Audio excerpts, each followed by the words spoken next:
In Vincent van Gogh's painting, The Sower, it's the foreground, the land itself that gets your attention. Fertile and bountiful, the soil has yielded up one harvest and now lies waiting seed from the sower's hand.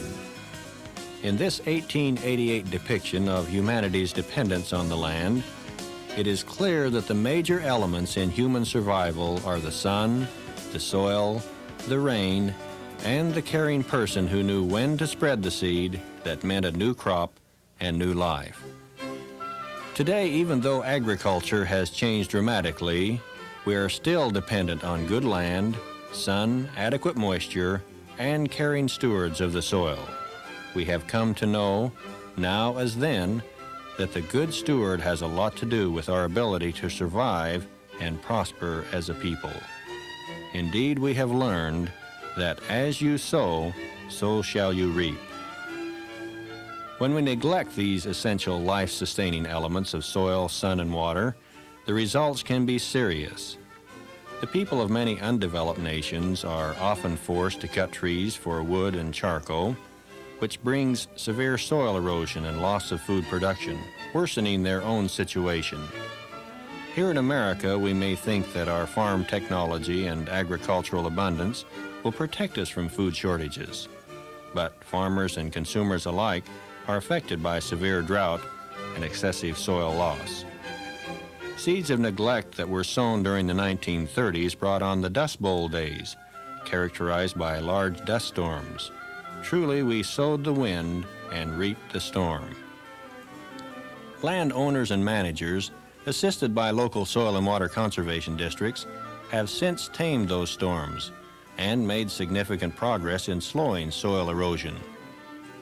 While much progress has been made, widespread loss of soil and water are still a big challenge.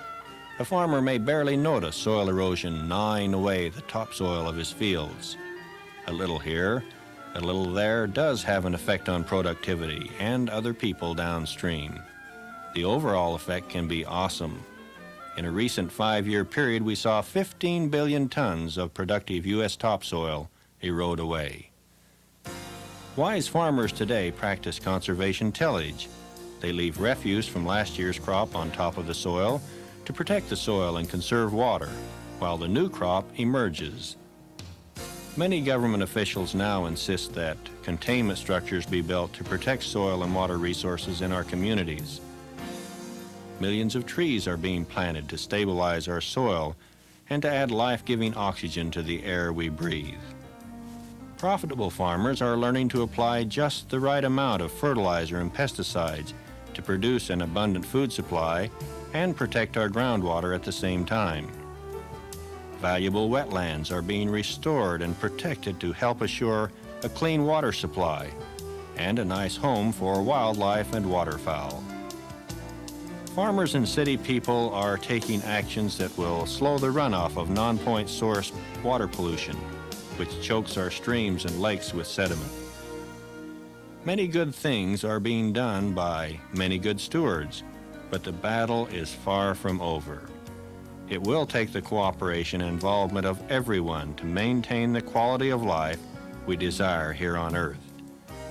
Who has not thrilled at the butterfly as it greets the flower's bloom? Our majestic mountains sing praises as they reach heavenward. The buds of spring foretell another Thanksgiving harvest. A hike to the mountaintop brings solitude to the soul. There is beauty all around. Would any of us, after gazing upon such a sunset, be willing to let this happen? We would hope not.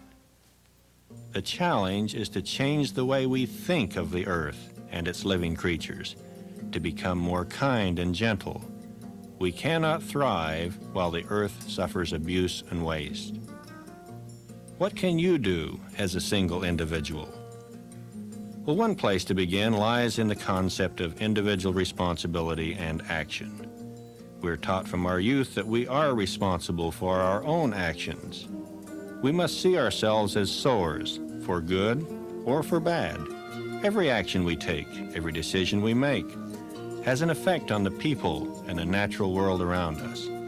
Every sweep of our hand scatters seed of some variety somewhere. Our responsibility then is to become a skilled, responsible, loving sower whose effect is positive rather than negative. That opportunity is open to each and every person, no matter what their nationality, occupation, or station in life. But this responsibility is especially great to those of us who have been given much. We must do our part first, then reach out to those who are less fortunate and help them. It's true that we face serious global problems. We wonder what we can do about them. For most of us, the answer starts right at home, outside our own door. Most solutions to global problems begin at the local scale and build upward. They start with people, you and me. For example, city people as well as farmers can plant trees, restore forests, protect soils, and clean up watersheds. We can eliminate or limit the use of fertilizers and pesticides in and around our home. All of us can do things as simple as taking a shorter shower. How about participating in your community recycling program? Or start a recycling program at your workplace. We can all conserve energy and purchase items that are produced and packaged in environmentally responsible ways. We can work with neighbors to make our communities more healthy, safer places to live. And we can insist that schools teach students a new level of social and environmental awareness and responsibility. We can encourage our churches to teach positive environmental action as one aspect of religious responsibility. The list could go on and on. In short, we must begin to see ourselves as sowers of good seed, planting in the most fertile soil available, that our seeds may spring up and bless the lives of those around us. The Dutch artist Vincent van Gogh painted the sower because the hard-working farmer spreading the seeds of life represented new hope and vitality to his world. Picture yourself in the field of life. What kind of seed will you sow? Will you be in the field at sunrise working hard?